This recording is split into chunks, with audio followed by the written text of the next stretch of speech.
In Matthew chapter 3, verse 12, Scripture calls hell the unquenchable fire. So Matthew 10:38, fear the one who destroys both soul and body in hell. It is an unquenchable fire.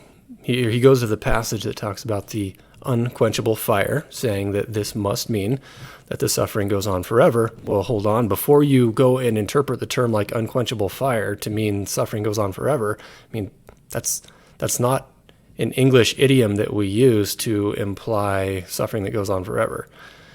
In fact, this is taken out of the Greek, which is taken from the Hebrew. So we have to look at what the other scriptural teaching is to understand what Jesus means, or in Matthew 3:12's case, what John the Baptist means by the unquenchable fire.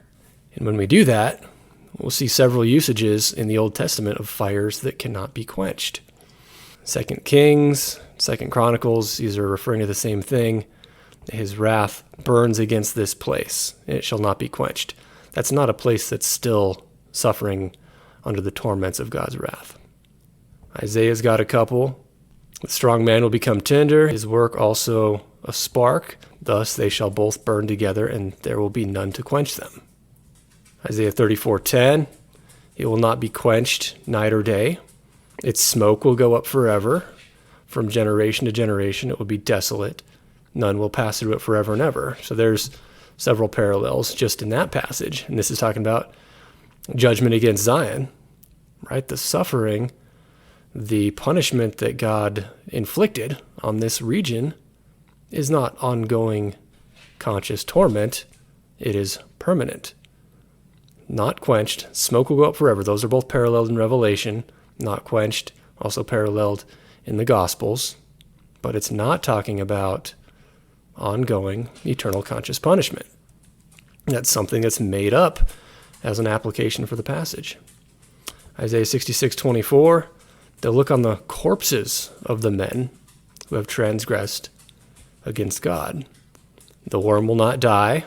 That sounds like Jesus. The fire will not be quenched. That sounds like Jesus. Right? He is quoting from Isaiah, where the context of the passage is talking about the total destruction, the total elimination of the people that have disobeyed God and gone against his will.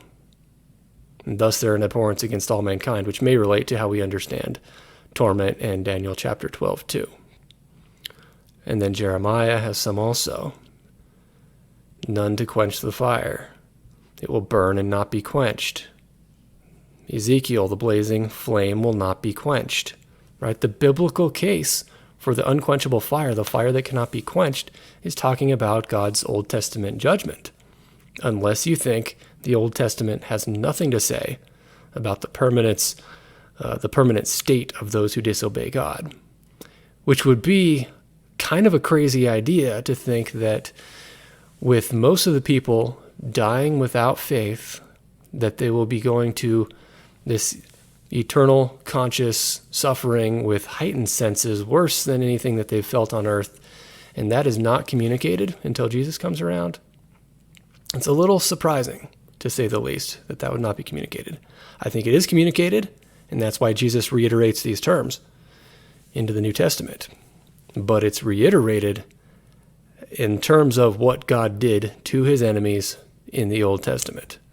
Unquenchable fire does not mean eternal conscious suffering. He is reading that into it to protect the traditional view.